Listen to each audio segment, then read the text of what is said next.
Hey, Lance Morgan here, and in today's video, I want to break down the details of the expenses and fees associated with the life insurance, because if done incorrectly, it could be a deal breaker and it could make it so that the life insurance is not a good option. But if done correctly, and if you know what you're doing, the fees could actually be one of the best parts about the life insurance. And so I've got two different scenarios here. I've got what I'm going to call a bad scenario, and I've got what I'm calling a good scenario. Now, they're not really good or bad. One is just designed for more insurance, and the other one's designed for more cash value. So if your goal is to have a lot of life insurance to cover your estate tax planning or something like that, then that's fine. You might want more insurance. But if your goal is to maximize the cash value to pay for college or for retirement or for anything else while you're alive, then you want to keep the insurance to a minimum. So I'm going to call it, good and bad for maximizing cash value.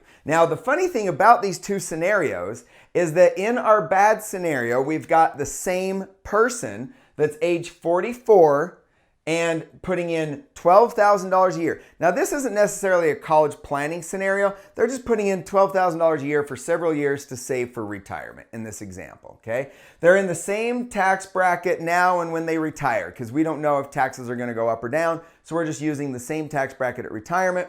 And we're comparing the life insurance with a taxable account, which is going to be like a Fidelity brokerage account or a Schwab brokerage account where you have to pay capital gains tax, versus like a tax deferred account. That's going to be like your 401ks and your IRAs. And then we have our tax exempt account, which would be your Roth IRAs and your 529 accounts. If we're talking about college funding, the money is going to grow tax free, just like the Roth IRA, and so we'll call that the tax exempt account. Now we're going to use the same rate of return across the board, because obviously if they're all earning the same rate of return, the only thing that would make them different would be the fees and taxes, and so that's what we're going to look at. Now we're going to use 1% in fees. I would say the average fee would be anywhere from 1 to 3% on a typical investment. Sometimes you're going to get a little bit less, sometimes it's going to be a little bit more, but let's go with 1 to 3 on average, and we're just going to go with 1%. I'm going to show you how the life insurance compares against a 1% fee on the rest of these. Now, the reason why the life insurance doesn't have a percentage is because it's not a percentage. The life insurance is based on the amount of insurance that you're buying, not the amount of cash value. So that's the great thing about it. If you keep your insurance amount to a minimum, the cash value can grow to millions of dollars and you're not paying a fee based on those millions of dollars. Whereas in your traditional investment, like a 401k, as that account grows, so do the fees. All right. So in this case study, if you look down here at the bottom, the total fees column, all right, you'll see the total fees at age 85. So they're a 44-year-old now. And at age 85, you can see that in our life insurance, we're talking about total fees or cumulative fees of $432,000, all right? $432,000. In a taxable account, because you have the taxes, you're actually at $409,000. So not a whole lot better than this bad scenario. Now remember, I'm going to show you an even better scenario, but in our bad scenario with the high fees, the life insurance is at $432,000 versus $409,000. Now your other accounts like your IRAs, your Roth IRAs, your 529 accounts, they grow tax deferred. So they've got an advantage over our taxable account. And if we clear all that out, you can see that they are amongst the lowest. In fact, the Roth IRA and the 529 accounts would be the lowest down here at the bottom, okay? So that is what we would call our so-called bad example. Now, if I go over here to our good scenario, you'll see that we also have, and this is the good scenario, you'll see that we also have the same 44-year-old putting in the same $12,000 a year, same tax bracket, same rate of returns, same 1% in fees that we're comparing against. And you can see down here that our cumulative fees are $88,000 by age 85.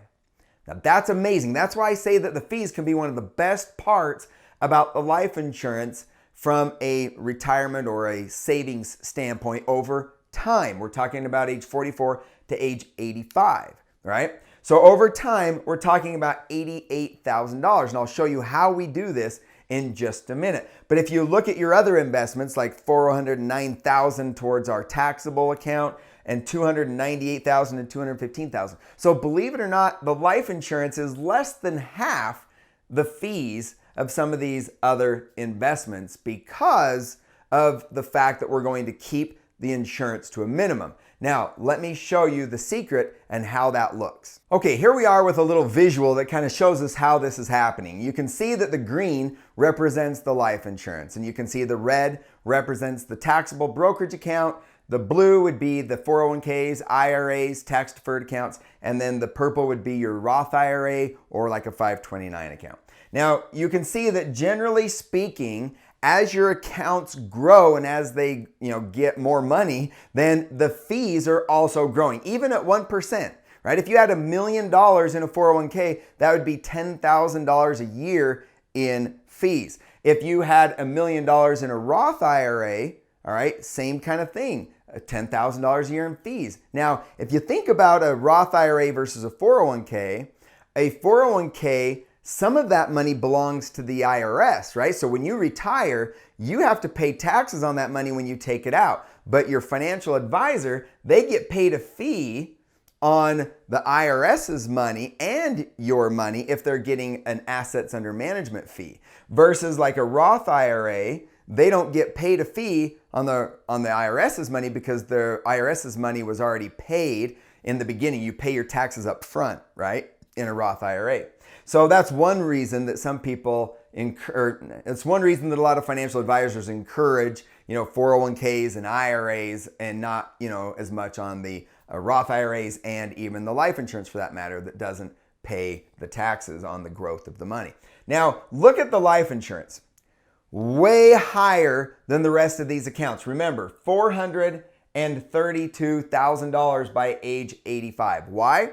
Because the fees are associated with the amount of insurance.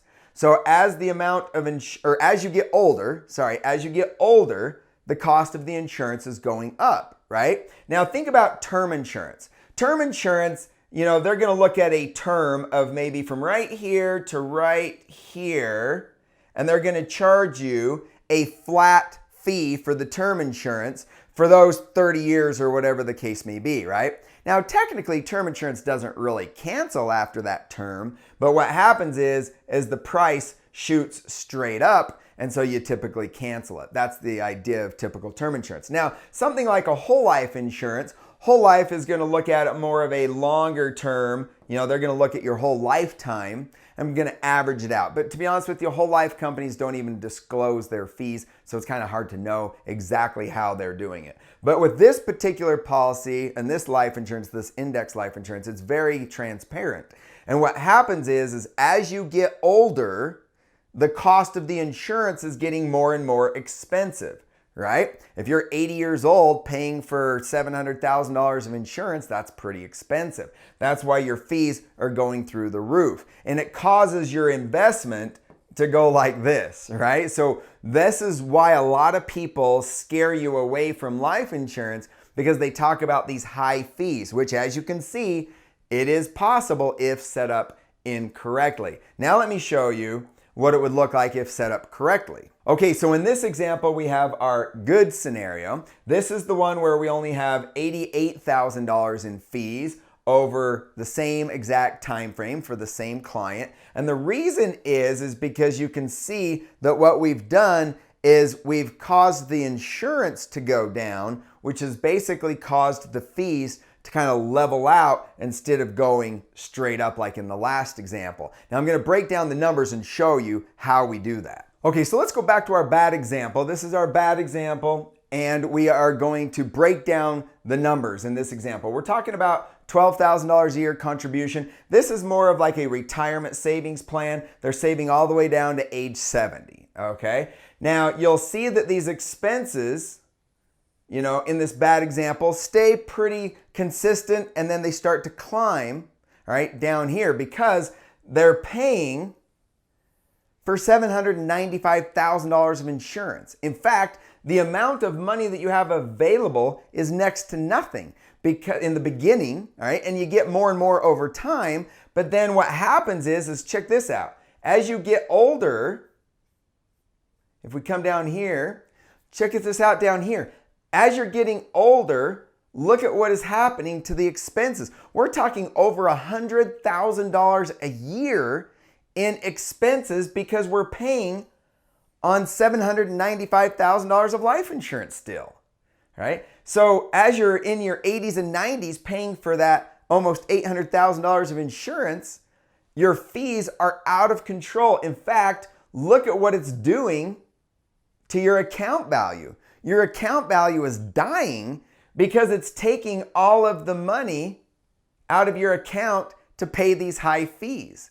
This is definitely not going to work if your goal is to maximize cash value. Okay, now let me show you the good way to do it. Okay, now in our good scenario, the same $12,000 a year, but we're only buying $300,000 of insurance. See, that's the thing that people don't know, is that the IRS comes up with this number and they say, okay, if you're going to invest $12,000 a year, this is the smallest amount of life insurance you can buy. But the insurance agents get paid on the amount of insurance that you buy. So that's why they want to sell you the $795,000 of insurance like in the last example, right? But why buy $795,000 of insurance when you could get away with only $300,000 of insurance? In fact, look at how much more money it gives you in the early years and look at how much less the expenses are. It's a way better setup. Now let's look at what happens as we scroll down. As we scroll down, this right here is where the magic happens. When you stop making payments, now if you're saving for college, that might be in 5 years, 10 years, 15 years, whatever the case may be. But once you stop making payments, the IRS allows you to reduce the insurance amount. Now by reducing the insurance amount, look at what it does to the expenses. It reduces the expenses, okay? Now, if you look at this as we scroll down here, look at our expenses when we're in our 80s and our 90s. The most it ever gets up to is about $14,000 a year, and we have over almost $3 million in our account. And that's because we're only paying on a small amount of insurance. Because remember, our fees are tied to this insurance amount. They're not tied to your account value. So the fees in life insurance can be one of the best parts, because if you reduce the insurance, it basically reduces your expenses. I mean, check this out. You've got $2 million at age 86. If you're talking about a 1% fee, that would be what? $20,000 a year? But instead of $20,000 a year, you're talking about $5,000, right? Or let's come up here where we have $1 million. On $1 million, you would be paying $10,000 in fees at 1%, right? We're only paying $916 for the year. That allows the money to grow that much faster. In fact, now let's look at what that means for your account value. Okay, so I'm back over here to the bad scenario, and look at what happens to the account value. To see the green? The green is our life insurance, right? It goes up and then it dies because of those high fees in the latter years, right? This is what not to do. In fact, look at how much worse it is compared to all the other investments, okay? They're all doing much better from an account value standpoint. Now, what happens if we do it correctly? Okay, this is our good example, and if done correctly, look at what happens to our account value. In fact, at age 85, which was kind of the year that we were looking at, we're talking about $1.8 million in your account, compared to the next closest would be $1.3 million. Why such a big difference if they're all earning the same rate of return? The reason why there's such a big difference is the fees, right? If you're paying a lot of high fees every year as your account grows, like in a 401k or an IRA or a Roth IRA, as your account grows and you pay all those fees of 1 to 3%, that money is not compounding interest. But in the life insurance, we paid all those fees in the beginning, all right, got most of the fees out of the way in the beginning, and then look at what it does to our account. Our account grows like crazy because of it. Now, let's break this down. Let's compare all of these investments side by side looking at the fees year by year. Okay, I'm back over here to our bad example, okay? And we're looking at the total charges. They kind of break it down with policy admin charges and cost of insurance, but we're gonna focus on the total charges, okay? You can see, of course, that the cost of insurance is getting bigger and bigger, all right, as you're getting older, because as you're getting older in this bad example, we're paying for so much insurance that, of course, our cost of insurance is going up tremendously. Now, look at the cost, okay? Let's break this down in the beginning. In the first 10 years, we're looking at $44,000 for the first 10 years. That's pretty high, especially if you compare it with almost $19,000, $20,000 roughly on our taxable account. In our IRA or our 401k, we're looking at about $11,000. And in our 529 account or in our Roth IRA over here, we're looking at about $8,000. Huge difference between 44, okay, and 8,000. Big difference, okay? Now, what about in 20 years? In 20 years, we're talking about 88,000 versus 85. Interesting, isn't it? As this account grows, the expenses are also growing, right? The taxes are growing, everything is growing, and you're looking at 85,000 versus 88. Not much of a difference. But we're still a lot more than our account over here, our 529 or our Roth account over here at 37,000, right? Now, let's go and look at the good example. Okay, now in our good example, you'll notice that the expenses are much less in this example. And in fact, after 10 years, they're not too far off of your brokerage account, definitely still higher than your 529 account. Now, there are a lot of people that say life insurance doesn't work to pay for college because most of you aren't going to start saving in life insurance when your kids are born. In fact, most of you have probably kids in high school. So you're wondering, how can I save for 3 or 4 or 5 years and pay all these high fees versus these really low fees in a 529 account? But remember, in the life insurance, we're saving the money and letting it compound and grow the rest of your life, and you're using it as collateral to borrow against. But you're gonna let this account grow forever. So you're gonna get way past these early years. But if your plan was just to save money in life insurance for 3, 4, 5 years and then spend it, then absolutely the life insurance would not be smart. I mean, the numbers show you that why would you pay these really high fees in the beginning when you could pay a lot lower fees in a 529 account if you were just going to save and then spend.